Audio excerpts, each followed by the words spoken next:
lifted high, be lifted high.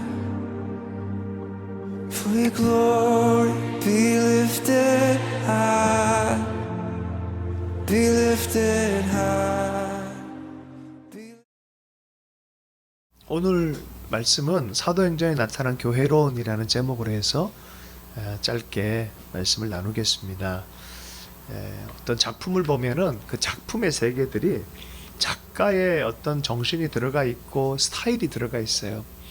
하나님이 교회를 시작할 때는 이 하나님이 하셨구나라는 그러한 지문과 같이 그 있잖아요. 그 뭐라 그러죠? 이 작가인 인장같이 딱 들어간 그게 있어요. 교회마다 그런 어떤 DNA가 있는 거죠. 그 첫 번째 하나님의 교회에 대한 모습을 보면 사도행전의 모습이에요. 그래서 오늘은 특별히 사도행전에 나타난 교회에 대한 이야기들을 좀 나누기 원합니다. 제가 쭉 이제 사도행전 처음부터 끝까지 묵상하면서 몇 가지 또 책을 읽으면서 감동됐던 것들을 좀 나누기 원하는데요. 사도행전의 교회는 어떻게 시작되어졌는가? 그 첫 번째는 성령이 교회를 시작하게 하셨어요. 성령이 오기 전까지는 교회란 이름 자체가 내가 내 교회를 세우리니 라고 주님께서 말씀만 하셨지 실체적인 모습이 없었어요. 그리스도의 제자들만 있었는데 성령이 오시고 나서 교회가 시작되어져요. 성령의 역사로 말미암아 세워지는 것이 교회입니다. 성령을 잘 따라가면은 우리가 교회가 무엇인지 우리가 보게 되어지는 거죠. 그래서 사도행전은 사실 성령행전이에요. 성령에 따라 잘 순종해서 따라가다 보니까 교회가 자꾸 세워지는 거예요. 우리도 그런 역사들이 많이 있었으면 좋겠습니다. 성령이 너에게 임하면은 땅끝까지 가서 내 복음의 증인이 되라라고 말했잖아요. 그래서 첫 번째는 성령께 인도함을 받는 교회다. 성령이 교회를 시작하게 하신다라는 것들에 대해서 나눴고요. 두 번째는 이 성령이 시작하게 하는 교회는 아무 곳에나 이 성령의 역사가 나타나지 않고 십자가와 부활의 비밀을 간직한 믿는 자들의 공동체에서 시작했다는 거예요. 아무데나 이 불이 붙지 않습니다. 믿는 자들의 공동체, 곧 증인되고자 하는 공동체에 능력을 베풀어서 진짜 증인됨을 살 수 있도록 하는 것이 바로 특징이라는 거예요. 그래서 예수를 주로 고백하는 고백 공동체라고 말할 수 있습니다. 전 세계 교회 중에서 어떤 교회가 지금 가장 고백 공동체스러울까요? 어떤 것일까요? 모든 교회가 다 그런 성향들이 있지만 화려하고 큰 교회만 혹은 일까요? 그 교회일까요? 아니면 지금 이란에서 제일 전 세계에서 고통받는 교회를 꼽으라 그러면 두 개의 교회 꼽을 수 있죠. 어디예요? 이란과 북한이에요. 그러면 가장 순결하고 순전한 교회를 꼽으라 그러면 어떤 교회가 될까요? 네, 참 그게 신기하죠? 이란과 북한 교회야. 거기 유명한 교회 혹시 아는 사람 있어요? 그 교회 크고 화려하다는 교회 아는 사람 있어요? 없죠. 중국 교회도 마찬가지예요. 사실은 중국 교회도 굉장히 많이 어려웠죠. 화려하고 큰 교회 이름 대라 그러면 몰라요. 그러나 가장 강력한 교회를 대라 그러면 중국 교회예요. 그죠? 왜 그럴까요? 진짜 그곳에는 유명하거나 크거나 이런 부분보다 주를 온전하게 고백하는 교회가 있다는 거예요. 정말 증인됨으로 살려고 하는 교회가 있다는 거예요. 진짜 기도하고 진짜 성도들의 교회가 거기에 있다는 거예요. 자본주의 시대 안에서 교회가 교회됨을 잃어버렸다는 얘기를 많이 해요. 우리가 어쩌다 보니까 제자들이 관람 공동체가 돼버렸다는 거죠. 변화 공동체가 돼야 되는데 나도 변화되고 세상도 변화시키는 변화 공동체가 돼야 되는데 어느 순간에 변장 공동체가 돼버렸다는 거예요. 척하는 공동체가 돼버렸다는 거예요. 관람하고 끝나버린다는 거예요. 마치 영화 관람 가듯이 한번 가서 감동받고 그게 교회 다닌다라고 착각하는 거예요. 그게 교회라고 착각하는 어느 순간 그렇게 돼버렸어요. 그래서 교회의 원본을 회복해야 된다라고 얘기를 해요. 원본이 뭐예요? 증인 공동체예요. 예수 복음의 증인되는 거죠. 주의 죽으심과 주의 다시 오심이 무엇인지. 만약에 그 십자가와 부활의 정신이 없다 그러면 교회됨이 없어요. 사실 그 십자가와 부활 가운데 성령이 역사하신 줄로 믿습니다. 이런 교회들은요 한 사람만 열심히 일하고 이렇게 관람처럼 일하는 교회가 아니에요. 모든 사람이 다 여기에 한 공동체로 한 팀으로 섬기고 한 성령 안에서 각자의 은사로 하나님 나라의 일들을 그 공동체와 그 개인적으로 애쓰려고 섬기려고 하는 것이 바로 특징입니다. 요 근래 이렇게 가만 보니까 각 개인적으로도 나는 은사가 충만하길 원합니다. 그래야 많이 잘 섬기죠. 하나님 나라를 더 많이 섬기고 교회를 잘 섬기고 부욕해 하도록 하잖아요. 각자가 가진 은사들을 잘 사용하길 축복합니다. 그럼에도 불구하고 각 가정의 특징이 있는 것처럼 각 교회에도 특징이 있고 각 국가 교회에도 특징이 있어요. 독일 교회의 특징이 있고 프랑스 교회의 특징이 있고 영국 교회의 특징이 있어요. 국가 교회도 그럴 뿐만이 아니라 교회 단위로도 조금씩 다릅니다. 순복음교회 좀 다르고 사랑의 교회 다르고 그죠? 각 교회마다 달라요. 하트하우스 교회 다르고 요새 하나님께 쓰시는 방식이 전 세계적으로 그런 부르심이 있는 교회를 한번 공동체적으로 확 들어쓰는 케이스가 지난 한 20, 30년 정도 있었던 것 같아요. 그전에는 그런 교회가 없었는데 메가처치들이 막 나타나기 시작하면서 이제 어떤 교회가 특징적으로 사용받는 경우가 많이 있어요. 예배 그러면 어느 교회예요? 그죠? 예전에 한 20년 전에 힐송 그죠? 그렇게 얘기가 되어지고 뭐 제자 훈련 그러면 어떤 교회 뭐 이런 식으로 이렇게 특징적인 그런 게 있어요. 하트하우스는 어떤 것일까? 뭐 궁금해질 때도 있었어요. 요새 이렇게 보니까 정말 이렇게 하트가 24시간 뛰면서 각 기관을 부욕해 주잖아요. 그죠? 숨겨져 있지만 각 기관들을 부욕해 주는 것처럼 이게 원래 뇌사하거나 심장이 멈춰 둘 중에 하나가 끝나면 죽는 거예요. 그래서 계속 띄워주는 이제 그런 역할에 대한 부름이다 그런 생각도 있었는데 여기저기서 그런 일들을 많이 또 섬길 수 있는 기회도 주시는 것 같아서 혹시 이렇게 사용받는 거 아닌가 하는 생각이 들었어요. 하트 브릿지라는 팀을 신학생들 북한 지체들 연합을 해가지고 또 월요일마다 모임을 해요. 교회에서. 그리고 그걸 조금 비인가 뭐라 그러죠? 하여튼 뭐 무슨 단체로 해서 일을 하려고 하는 분도 있고 하트 센터란 이름으로 또 청소년 사역을 하려고 하는 사람도 있고 더 하트 상담 심리센터라고 또 이렇게 하시는 분도 있고 뭐 이게 의도하지 않게 하트란 이름으로 여러 가지 일들이 일어나더라고요. 그래서 이게 뭐가 연결해주고 풀어놓는 일들을 하나님께서 많이 시키신 게 아닌가 뭐 이런 생각을 좀 해보기도 했습니다. 어쨌든 믿음의 공동체 가운데 하나님이 그 각자가 각자의 모양대로 증인이 될 수 있도록 하나님이 기회를 이게 붓는 곳이 바로 사도행전의 교회다. 그 예루살렘 공동체가 다르고 안디옥 공동체가 다르고 에베소 교회가 달라요. 다 똑같을 수가 없어요. 거기에 맞게 이렇게 변환되어지고 세워지는 것들이 특징인 것을 보게 되어집니다. 세 번째로는 하나님의 비전을 따라 움직이는 그런 교회예요. 하나님의 비전은 무엇일까요? 하나님의 비전은 무엇이겠습니까? 하나님의 마음은 열방이 주님께 돌아오는 거예요. 한 영혼이라 더 구원하는 것입니다. 열방을 제자하는 것입니다. 결국 어디로 가는지 왜 모이는지를 모르는 공동체는 이 하나님의 비전을 잃어버릴 때 그래요. 내가 순간적으로 방향을 설정 못하고 흔들릴 때가 있어요. 그때 보면은 대체로 하나님의 비전과 연합하지 않을 때 일어나는 일들이에요. 하나님의 마음을 딱 붙잡고 거기에 연결이 딱 되어지면 다시 중심을 잡기 시작합니다. 여러분 예수님의 비전에 대해서 지난 시간에 한번 제가 나눴던 적이 있어요. 예수님의 비전이 무엇이었습니까? 아버지의 마음을 시원케 해드리는 것이었어요. 아버지의 마음을 만족시키는 것이었어요. 그래서 기꺼이 십자가를 지셨어요. 그래서 주님의 아버지의 마음을 채우는 것이 예수 그리스도의 비전이었고 그것으로 말미암아 십자가를 지는 것이었어요. 십자가를 향한 그 목표가 그 비전이었고 그것으로 말미암아 성령이 오셔서 교회가 시작하게 하는 것이 예수 그리스도의 목적이었어요. 주님의 비전은 뭐였어요? 아버지의 마음을 만족시키면서 이 땅에 하나님 나라가 임하는 교회를 세워지는 것이. 그러니 주님이 교회를 보실 때 어떻게 보시겠어요? 너무 귀하게 생각하는 거예요. 근데 요새는 이게 교회의 중심이 아니라 어떻게 보면 자기를 도와줘야 될 교회를 찾아다녀요. 얼마나 이율배반적인 겁니까? 예수님의 마음과 성경의 마음과 너무나 다른 거예요. 내 비전, 내 꿈을 채울 교회를 찾아다닌다는 게 사람들이요. 아니거든요.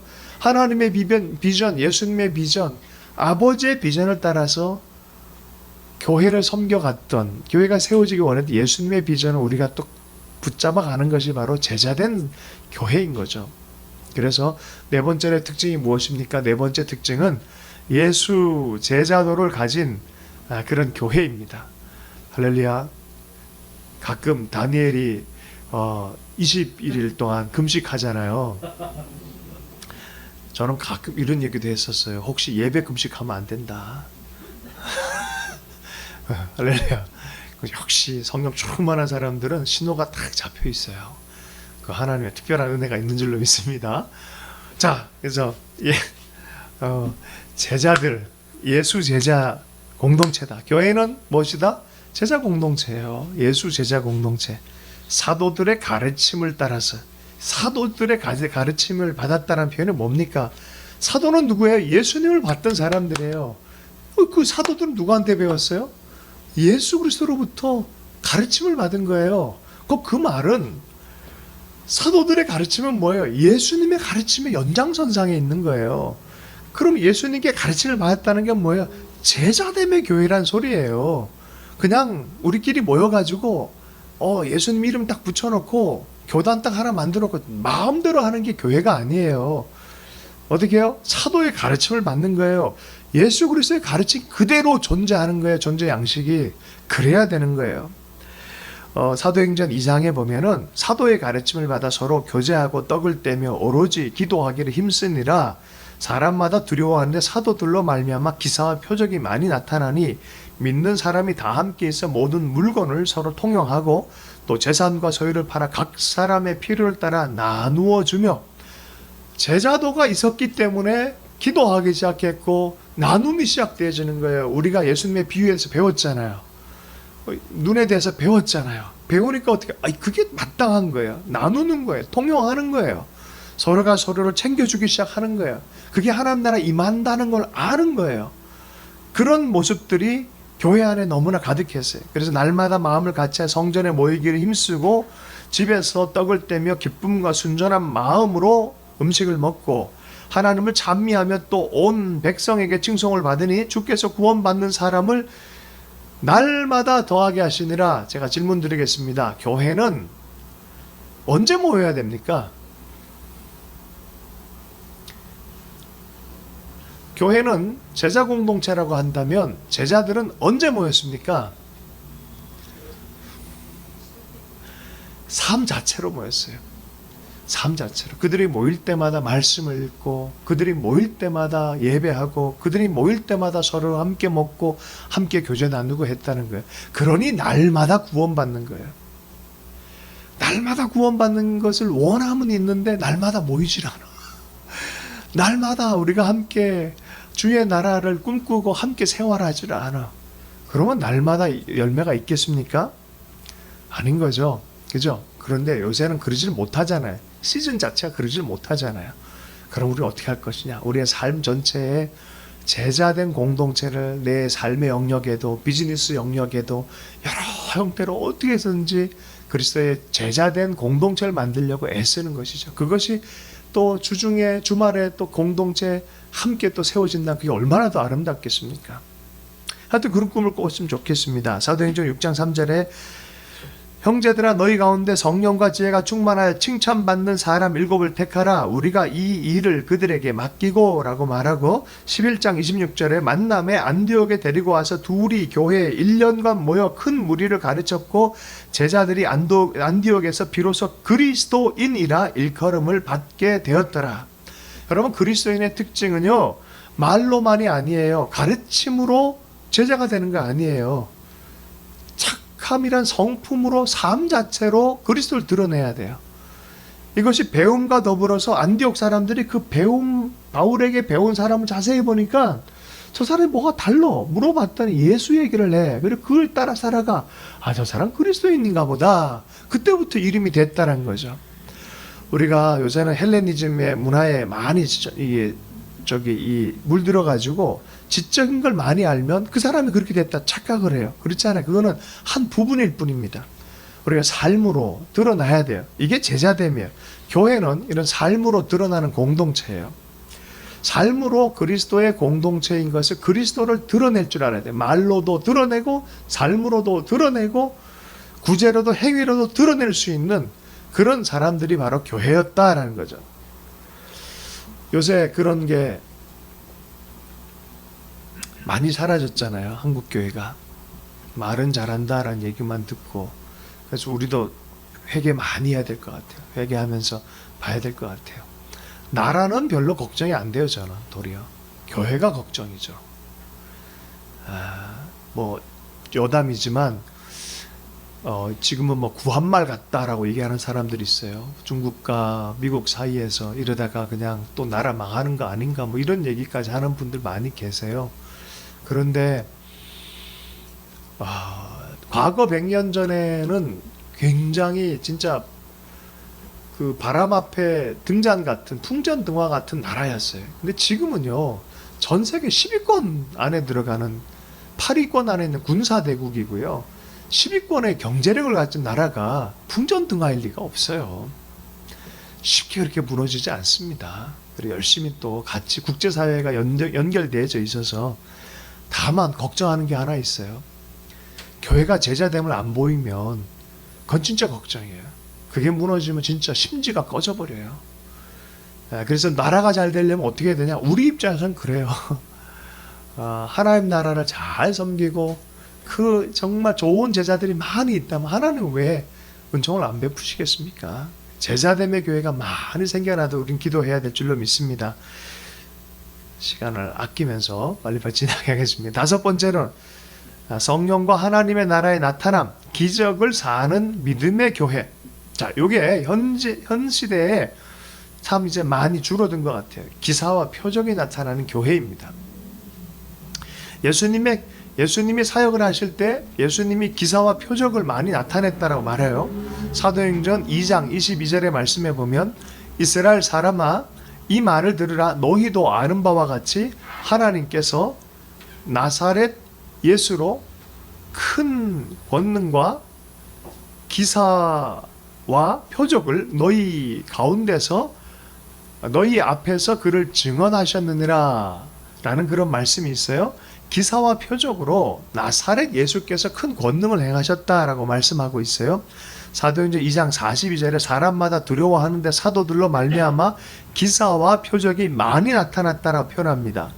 4장 30절 손을 내밀어 병을 낫게 하옵시고 표적과 기사가 거룩한 종 예수의 이름으로 이루어지게 하옵소서. 오늘 오전에도 말씀을 나눌 때 스게와의 아들들은 예수의 이름을 정확하게 예수와의 이름으로 분명히 발음하면서 귀신을 내쫓는데 쫓겨나질 않습니다. 왜 그랬습니까? 진짜 제자가 아니기 때문에 그래요. 예수를 고백하고 또 그의 가르침을 따라 살아가는 자들에게는 영적 권능이 생겨요. 믿는 자에게 이런 표적이 나타날 것이다 라고 분명히 말씀하고 있어요. 사도행전 6장 8절 말씀에 스데반이 은혜와 권능이 충만하여 큰 기사와 표적을 민간에 행하니라고 말합니다. 이 기사와 표적이란 말씀은 애굽과 홍해와 광야의 40년 그 기간 동안 하나님이 베푸셨던 그 놀라운 역사를 기사와 표적이란 단어를 많이 사용을 하셨어요. 출애굽도 기사와 하나님의 기사와 표적으로 말씀하셨어요. 예레미야 32장 21절에 주께서 표적과 기사와 강한 손과 펴신 팔과 큰 두려움으로 주의 백성 이스라엘을 애굽 땅에서 인도하여 내시고 하나님이 하나님의 역사로 하나님의 손으로 하는 그 구출할 때 역사들, 초자연적 역사들 이거를 하나님이 하셨다라는 표적이죠. 하나님의 기사로 나타냈다라고 말합니다. 사도행전 5장 12절 말씀에 사도들의 손을 통하여 민간에 표적과 기사가 많이 일어나며 믿는 사람이 다 마음을 같이하여 솔로몬 행각에 모이고라고 말하고 있어요. 히브리서 2장 4절 말씀에 하나님도 표적들과 기사들과 여러 가지 능력과 및 자기의 뜻을 따라 성령이 나누어 주신 것으로서 그들과 함께 증언하셨느니라. 주님이 이 표적과 기사로 하나님 하실 얘기를 증언하고 있다는 거예요. 지금 우리 한국이나 전 세계 안에 이런 믿음의 하나님이 하시는 일들에 대한 표적과 기사를 바라는 교회가 몇 교회나 되겠습니까? 요새 그런 교회 하나 LA에 가면 있다 그러더라고요. 그죠? 예전에는 여의도 순복음교회에서 참 많은 부분에 치유도 나타나고 하나님의 공급의 기적도 나타나고 참 어려운 시즌에 절대 믿음을 돌파하는 역사가 참 많이 있었어요. 그 LA에 가면 어떤 교회는 이 하나님의 요 말씀 그대로를 받아가지고서 예배 끝나고 나서는 청년들이 밖에 나가서 막 기도해 준대요. 그럼 뭐 치유도 나타나고 막 그런데요. 그 시 전체에 또 11조도 많이 낸대요, 교회가. 그래서 그 시가 너무너무 좋아한대요. 시가 많이 부요해졌다 그러더라고요. 교회가 가는 곳마다 하나님의 역사들이 가득 채워진 역사가 나타나게 하니, 우리 선교단체 중에서도 그랬어요. 초기에 막 불꽃이 막 탁 타오른 선교단체 보면은 다 믿음으로 가요. 예수 이름으로 가요. 정말 말도 안 되는데 역사가 일어나요. 이번에 김창호 집사님이 아울리치를 가셨다가 하나님의 특별한 경험을 하셨다 그러더라고요. 의사 선생님들, 간호사 선생님들 이렇게 하시는데 이분은 할 일이 없으니까 발 닦아주고 이 더러운 환자들 발 닦아주는 일을 했대요. 한 사람이 이게 너무 아파가지고 정말 이게 말도 안 되는 상황의 발이었는데 붙잡고 그냥 이렇게 왠지 모르게 눈물이 쏟아지고 그 형제 위해서 기도해 줬는데 치유의 기적이 나타났다는 거예요. 왜 이 서울에는 안 나타나고 그 선교 현장엔 참 이 불꽃처럼 나타나는 그죠? 왜 그럴까요? 선교고 하나님 나라를 섬기겠다는 그 마음으로 가니까 그 믿음 안에서 섬기고자 하는 마음에 역사가 일어나는 거죠. 사도행전의 역사는 그랬다는 거예요. 사도행전 뭐 에베소 지역에서 또 여러 지역에서 계속해서 그런 일들이 일어난 것을 보게 되어집니다. 사도행전 14장 3절 말씀입니다. 두 사도가 오래 있어 주를 힘입어 담대히 말하니 주께서 그들의 손으로 표적과 기사를 행하게 하여 주사 자기 은혜의 말씀을 증언하시니, 우린 때로는 예수의 이름으로 기도할 때 이런 표적과 기사가 나타날 것들에 대해서 성경에 쓰여 있다면, 없다면 우리 할 필요 없습니다. 그러나 쓰여 있다면 지금도 주님 역사해 달라고 기도할 필요가 있는 줄로 믿습니다.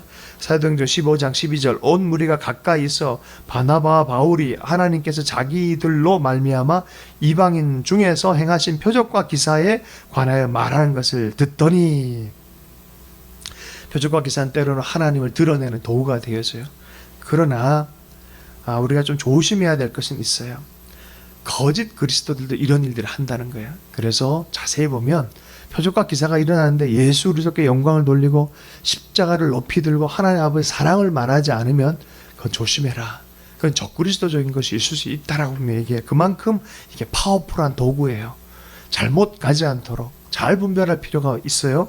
십자가를 얘기하고 주의 사랑을 얘기를 하고 거룩을 얘기하고 주의 나라를 얘기한다 그러면 그건 제대로 된 거지만 그렇지 않을 때 문제가 심각해져요. 1907년에 부흥 이후에 1919년에 3.1운동을 했단 말이죠. 그런데 성공했어요? 실패했어요?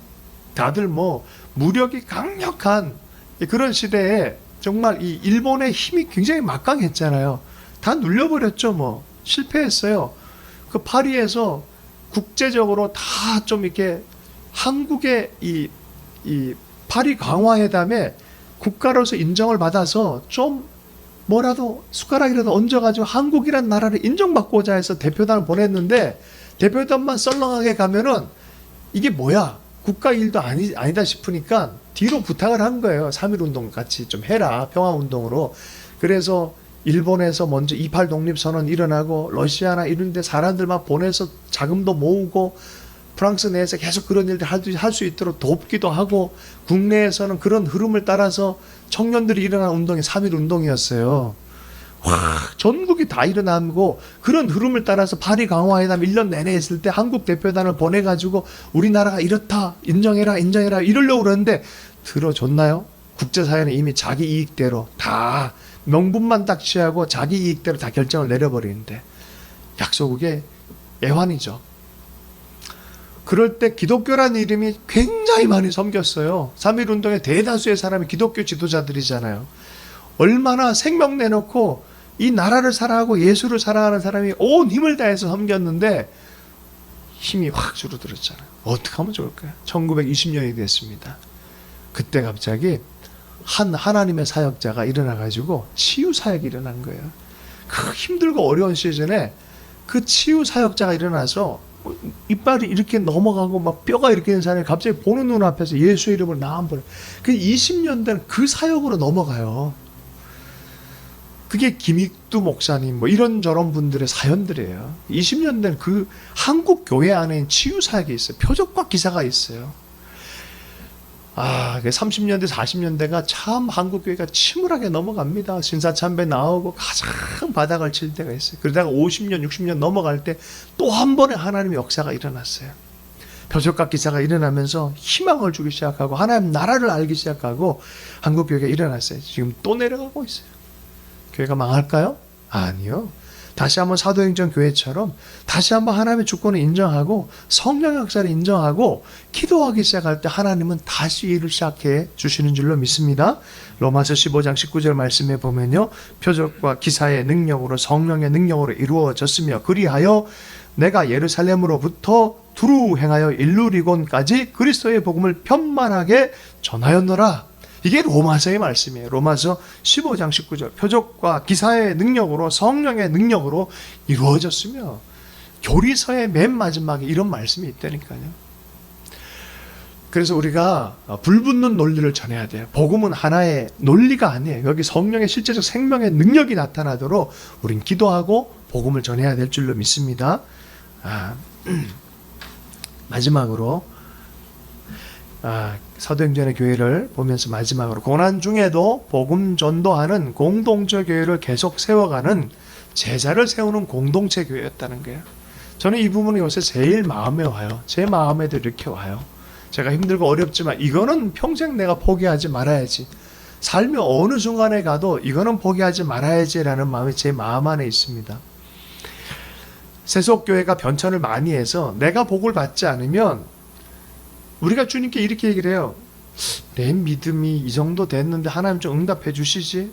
좀 저를 왜 안 믿어주시나요? 이럴 때도 있고요. 조금 더 어렵고 기도하는데 응답 안 되면 어떻게까지 가냐면 한마디 해요. 하나님한테 주님 저랑 함께 하는 거 맞아요? 이러면서 하나님한테는 대드리는 게 겁나니까 이제 하나님과 좀 친할 것 같은 사람을 자꾸 뒤밀어. 여러분 사도행전의 교회는 그런 교회가 없어요. 고난 중이라도 축복받지 않아 내가 축복받는 게 아니라 주의 복음이 전해져서 영혼이 구원되어지는 그 영적인 감격에 들어가기를 너무나 소원했었어요. 고난받더라도 멈출 수 없는 열정이 거기 안에 있었어요. 마태복음 16장 24절 이에 예수께서 제자들에게 이르시되 누구든지 나를 따라오려거든 자기를 부인하고 자기 십자가를 지고 나를 따를 것이니라. 제자들은 처음부터 이 선을 넘은 사람들이에요. 이 선을 넘지 않고 주님을 따라오려니까 말이 안 되죠. 티켓팅은 좌측으로 끊어놓고 몸은 우측으로 간다면 이게 얼마나 괴롭습니까? 그죠? 어떻게 해서든지 기차가 떠나기 전에는 한 발은 이 땅에 한 발은 기차 위에 오른 그러긴 사람은 제일 위험해요. 떠나기 전에 빨리 결단해야 돼요. 주님의 역사가 일어나기 전에 빨리 결단해야 돼요. 제대로 나를 부인하고 그리스도와 함께 연합해서 나는 주와 함께 살겠습니다 라고 결정을 해야 되는 거예요. 누구든지 제 목숨을 구원하고자 하면 잃을 것이요 누구든지 나를 위하여 제 목숨을 잃으면 찾으리라 했어요. 이거는 하나님의 사람들에게 예외가 없어요. 많은 사람들이 이거는 특별한 사람만 따라가는 길이라 하는데 그렇지 않아요. 이거는 교회가 처음부터 가져야 될 태도인 줄로 믿습니다. 사실 베드로도 여기 실패했어요. 왜 주님이 이 얘기를 하셨냐면 주님 그 십자가는 지지 마세요. 그러니까 사탄아 물러가라. 그럴 때 이 얘기를 한단 말이에요. 인간적으로 보면은 저거 힘들 것 같은데 이런 생각이 날 때가 있어요. 그러나 주님이 말씀하시면 가다 보면 하나님의 역사와 생명이 나타날 줄로 믿습니다. 고린도전서 4장 11절에 13절 말씀 16절까지 말씀 읽고 말씀을 마무리하겠습니다. 바로 이 시각까지 우리가 줄이고 목마르며 헐벗고 매맞으며 정처가 없고 또 수고하여 친히 손으로 일을 하며 모욕을 당한 즉 축복하고 박해를 받은 즉 참고 비방을 받은 즉 권면하니 우리가 지금까지 세상의 더러운 것과 만물의 찢기같이 되었도다. 내가 너희를 부끄럽게 하려고 이것을 쓰는 것이 아니라 오직 너희를 내 사랑하는 자녀같이 권하려 하는 것이라. 그리스도 안에서 1만 스승이 있으되 아버지는 많지 아니하니 그리스도 예수 안에서 내가 복음으로 너희를 낳았음이라. 그러므로 내가 너희를 권하니 너희는 나를 본받는 자가 되라. 이게 뭔 소리입니까? 생명을 계속 낳으란 소리예요. 제자를 만들고 영적 제자, 정말 자녀들을 계속 생산해내는 그런 일을 하라는 거예요. 이게 예수 믿는 거 아니겠습니까? 그리고 그게 보람 아니겠습니까?